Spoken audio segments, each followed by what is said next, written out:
Hello friends, मैं रानी कुमारी आप सभी का स्वागत करती हूँ। हम लोग पढ़ रहे हैं Indian polity book M Laxmikanth की। इस बुक का हम लोग इलेक्शन कमीशन पढ़ रहे हैं। इलेक्शन कमीशन में हम लोगों ने कल इसका इंट्रोडक्शन देखा था। मैं आप लोग को थोड़ा सा बताई थी इलेक्शन कमीशन के बारे में।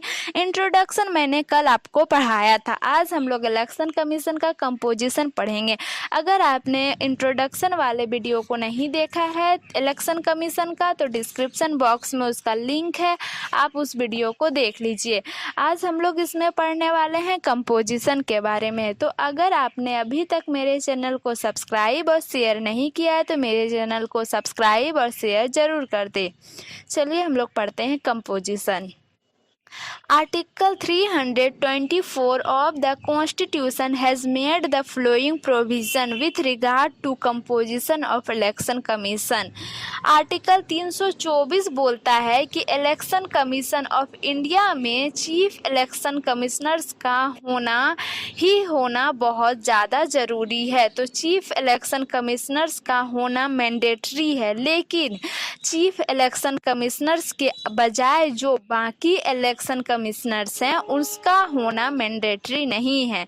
चीफ इलेक्शन कमिश्नर्स हमेशा रहेंगे, बाकी कब रहेंगे कब नहीं रहेंगे ये सरकार डिसाइड करेगी। इनका दो नंबर देख लेते हैं। चीफ इलेक्शन कमिश्नर्स को और अदर इलेक्शन कमिश्नर्स को अपॉइंट कौन करेगा? तो इसको अपॉइंट करेगा प्रेसिडेंट। इसका 3 देख लेते हैं। अगर इलेक्शन कमीशन ऑफ इंडिया में केवल चीफ इलेक्शन कमिश्नर्स हैं तो वही ओवरसी कर रहा होगा सारे के सारे स्टाफ को।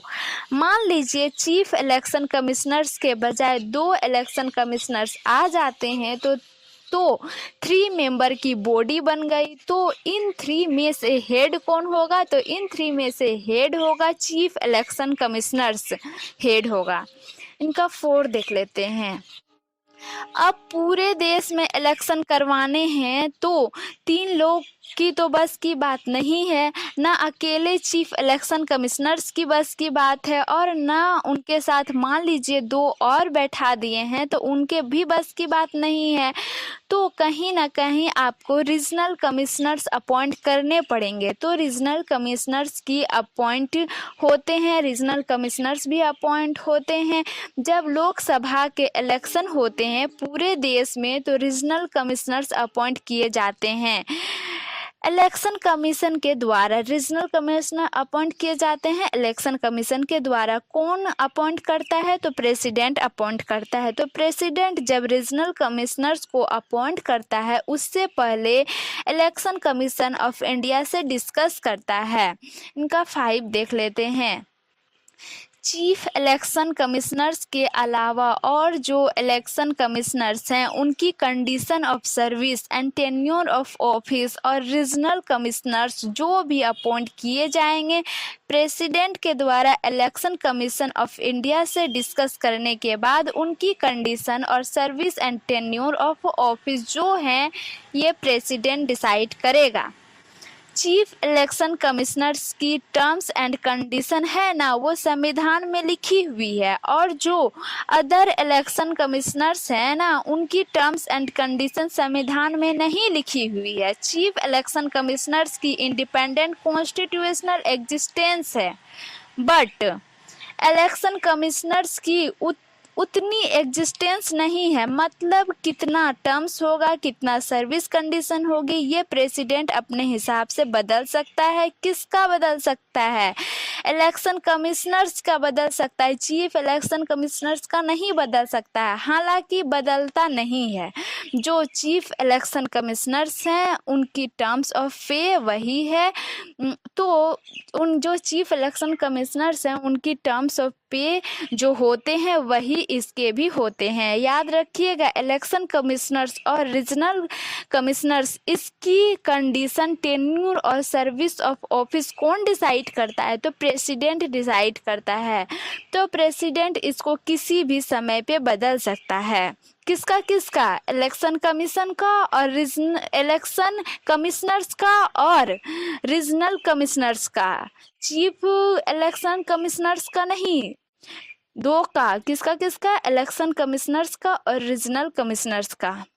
फिर अभी के लिए अगर आप देखो तो चीफ इलेक्शन कमिश्नर्स और बाकी के जो दो इलेक्शन कमिश्नर्स हैं, इनकी बराबर की ताकतें हैं, बराबर की सैलरी है, बराबर की अलाउंसेंस है, और ये सब किसके बराबर हैं, तो ये सब जज ऑफ द सुप्रीम कोर्ट के बराबर हैं। इलेक्शन कमिश्नर्स जो अपॉइंट होते हैं वो 6 साल के लिए अपॉइंट होते हैं। यह जब तक 65 साल के हो जाएंगे, जब 65 साल के पहले तो वो रिटायर हो जाएंगे, 6 साल का टेन्यूर हो गया है तो रिटायर कर जाएंगे। अगर वो 65 साल के हो जाएंगे पहले ही तो वो रिटायर हो जाएंगे, और अगर 6 साल का उसका टेन्यूर पूरा हो गया है तो वो रिटायर हो जाएंगे।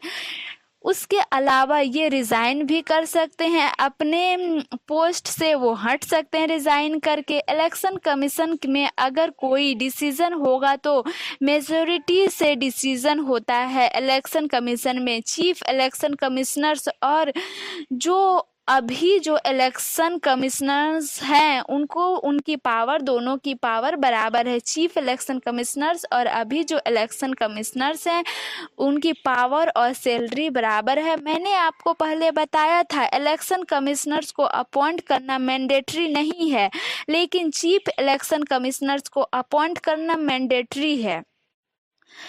1950 में जब इलेक्शन कमीशन बना था, 1950 से लेके 15 अक्टूबर 1989 तक केवल चीफ इलेक्शन कमिश्नर्स हुआ करता था, कोई इलेक्शन कमिश्नर्स नहीं होते थे। 1950 से 15 अक्टूबर 1989 तक केवल सिंगल मेंबर बॉडी की तरह काम करता था इलेक्शन कमीशन, केवल चीफ इलेक्शन कमिश्नर्स हुआ करता था। इसमें अदर इलेक्शन कमिश्नर्स नहीं हुआ करते थे। 16 अक्टूबर 1989 को 2 और इलेक्शन कमिश्नर्स अपॉइंट किए गए। इनकी अपॉइंटमेंट की वजह थी 61st कॉन्स्टिट्यूशनल अमेंडमेंट एक्ट 1988 जो कि फोर्स में आया। 1989 में इस संविधान संशोधन में बोला गया कि जो वोटिंग की एज है इंडिया में वो 21 साल की थी, तो 1989 में बोला गया कि नहीं, ये 21 साल से घटाकर 18 साल कर दिए जाएंगे। अगर आप 18 साल के हैं तो आप वोट डाल सकते हैं। तो 21 साल से 18 साल कर दी गई वोटिंग डालने की एलिजिबिलिटी।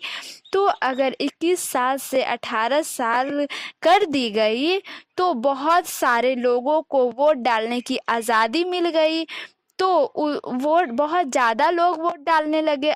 अब 18 साल से 21 साल के उम्र के लोग भी तो वोट डाल रहे हैं, तो उनके वोटिंग कार्ड्स इशू करना और बहुत सारे जो काम हैं इलेक्शन कमिश्नर्स का काम बढ़ गया। तो बोला गया 2 और इलेक्शन कमिश्नर्स अपॉइंट कीजिए।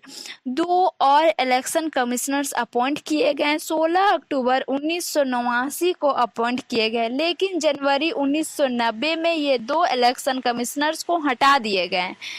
फिर अक्टूबर 1993 में फिर से 2 और इलेक्शन कमिश्नर्स अपॉइंट किए गए, और तब से लेके टोटल नंबर ऑफ मेंबर हैं इलेक्शन कमिश्नर्स में वो हैं 3। एक है चीफ इलेक्शन कमिश्नर्स और 2 अदर इलेक्शन कमिश्नर्स। इन सब की पावर बराबर है, सैलरी बराबर है। कल हम लोग इसका पढ़ेंगे इंडिपेंडेंस। अगर आपको वीडियो कैसी लगी तो अगर आपको वीडियो अच्छी लगी है तो आप वीडियो को लाइक, शेयर और सब्सक्राइब जरूर